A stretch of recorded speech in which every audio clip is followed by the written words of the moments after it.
आपण पराठीच्या क्षेत्रफळामध्ये आलेलो आहो. हे शेतकरी आहेत. पूर्ण नाव सांगा तुमचं. गणेश रमेश उमरावते, राहणार तळेगाव पातुर्डा, तालुका तेल्हारा, जिल्हा जिल्हा अकोला. हां, आपण या पराठीच्या क्षेत्रफळामध्ये RPH 76 वापरलं. हो. तुम्हाला बातमी कोणी सांगितली RPH 76ची? बातमी आमच्या गावचे म्हात्रे साहेब आहेत, त्यांनी आम्हाला माहिती सांगितली. हा. RPH 76 फवारा तुम्ही पराठीवर, बरं बरं. एक नंबर क्वालिटी भेटणार आहे तुम्हाला. हां, मग तुम्ही आता फवारे किती घेतले याच्यात या पराठीमध्ये? 3 फवारे झालेले हां आहेत. हां, चौथा RPH 76चा समजा हा मारलेला आहे, आखरीचा एक चौथा RPH 76चा आणि फ्लोरिजचा मारलेला आहे. मारलेला आहे.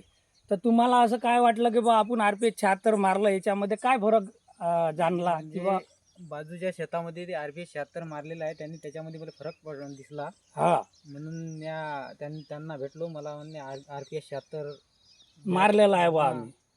हा, त्यांनी मग मला सांगितलं की तुम्ही यांच्याजवळ जा, तुम्ही हा ते RPH 76 हे देतात तुम्हाला. हा.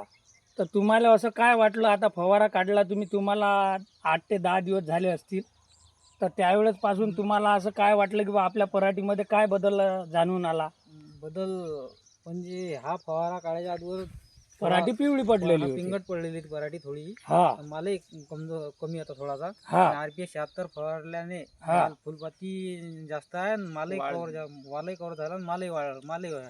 आता या 2 दिवसात धुक्याचं वातावरण झालं, पण आपण हा RPH 76 आणि फ्लोरिज हे वापरलं, त्यामुळे आपली पाती पण भरपूर लागलेली आहे.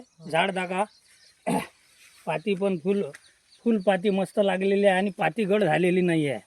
प्रत्येक या गच्छाला आपल्याला दिसत आहे की बा पाती फिट्ट आहे, पडलेली नाही, झाडाखाली पाती नाही आहे. आणि माल आणि या पराठीच्या बोंडाची साईज दाखवून द्या. साईज हे मोठी झालेली आहे. तर ठीक आहे, तर दाखवून द्या क्षेत्रफळ तुम्ही हे RPH 76 फवारलेलं. ठीक आहे, दाखवा इथे. तर तुम्ही आता पूर्णपणे समाधानी आहात RPH 76 मारल्यामुळे? हो. तर तुम्ही आता इतर शेतकऱ्यांना काय सल्ला द्याल? इतर शेतकऱ्यांना आम्ही हे सांगू की RPH 76 तुम्ही आणि फ्लोरिज फ्लोरी एक वेळ शिपरा समजा, हा अनुभव घेऊन घेऊन पहा. हा. तर तुम्ही तुम्हाला समजा तुमचा पराठीची क्वालिटी समजा दिसणार आहे तुम्हाला. हा हा हा. तर इतर शेतकऱ्यांना हेच सांगणार की धन्वंतरी कंपनीचे RPH 76 आणि फ्लोरिज हे प्रोडक्ट तुम्ही वापरा. वापरा. नमस्कार.